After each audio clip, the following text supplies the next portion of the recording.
এই খেলা বন্ধ কর, তোর কয়দিন গোল লাগে? চাচা খেলতে না করতেছুন কে? আমার জমি আমি খেলবার লাগে না করছি, খেলতি না, এত কথা কসকে?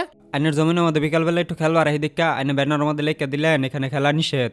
আর পোলাপান যে রাত্রে এই মাঠে জুয়া খেলে নেশা করে তাগর লেগে আইনে লাগবেন না যে এই মাঠে জুয়া খেলে নেশা করে নিষেধ। এত কথা কসকে? হ্যাঁ, আমার জমি আমি খেলবার দিতাম না, তোরা কি বাকি খেলবার স্যার? আর চাচা ছেলেটারে ধমকাইতেছেন কেন? কি আরে হইছে? কইও না, বেয়াদব একটা, মুখে মুখে তর্ক করে। ভাই দেখেন এই মাঠটা অযথা ভরে রয়েছে। কে এই জমি স্যার আর কোনো জমি নাই? আরে চাচা খেলাধুলা করার জন্য তো অনেক জমি আছে, কিন্তু উপযুক্ত জমি হচ্ছে এটা। এখানে খেলাধুলা করলে তো জমির কোনো ক্ষতি হবে না। তুমিও তোর পক্ষে নিতেছ। দেখেন চাচা, তারা অবসর সময় খেলাধুলা করবে। আপনি যদি তাদের খেলাধুলা বন্ধ করে দেন তাহলে তারা অবসর সময় কি করবে? যাই করুক গাম আর কি।